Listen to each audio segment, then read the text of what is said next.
pharaon de tous les superlatifs. Ramsès II, il a vécu au XIIIe siècle avant Jésus-Christ, donc il y a à peu près 3300 ans. Et c'est le roi qui nous a laissé le plus de monuments absolument extraordinaires. Il a eu le règne le plus long, 67 ans. Il a eu le plus grand nombre d'enfants, on est à peu près à 110 enfants, hein, et c'est un pharaon qui n'a jamais été oublié. Alors en Égypte ancienne, vous n'avez pas de séparation entre, on va dire, l'Église et l'État. Vous avez les deux qui sont vraiment imbriqués, et Sa Majesté est un dieu.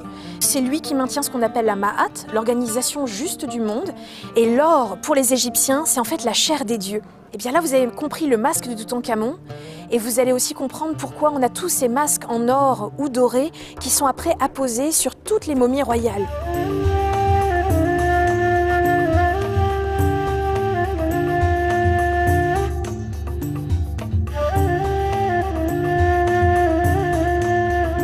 Quand on pense à Ramsès II, on pense notamment à ce temple absolument incroyable, celui d'Abou Simbel, creusé dans une montagne. Alors on devrait dire les temples, puisqu'il y a le temple de Ramsès et à côté le temple de Néfertari qu'il a construit pour son épouse.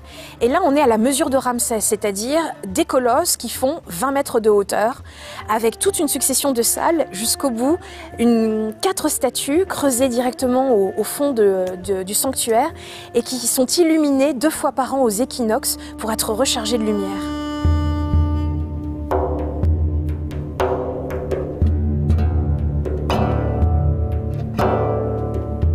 Ramsès II s'est retrouvé face à une situation un peu complexe, puisqu'il était face à un immense empire de l'autre côté de la Méditerranée, les Hittites, qui se trouvent en Anatolie.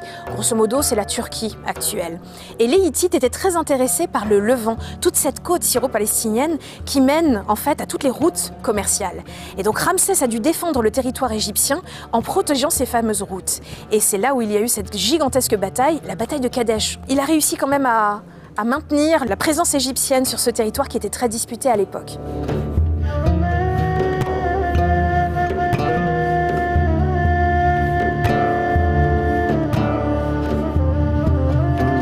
Vous avez un cercueil qui a une histoire incroyable parce que ce n'est pas le cercueil originel de Ramsès. Il est beaucoup plus ancien que Ramsès. Il date probablement à partir de l'époque de Toutankhamon. Et ça a été une sorte de cercueil de secours pour permettre de protéger la momie du roi qui là aussi a subi 2 vagues de pillage. Et donc il a survécu dans ce cercueil pendant près de 2800 ans avant qu'on le retrouve vraiment officiellement en 1881. C'est la 2e fois qu'on a la chance de la voir ici à Paris. La première fois c'était en 1976-77.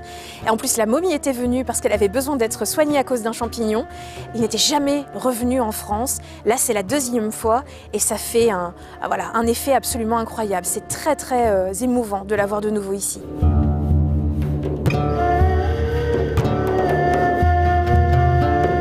Depuis, il n'était pas sorti d'Égypte, donc c'est un prêt exceptionnel des autorités égyptiennes pour cette expo.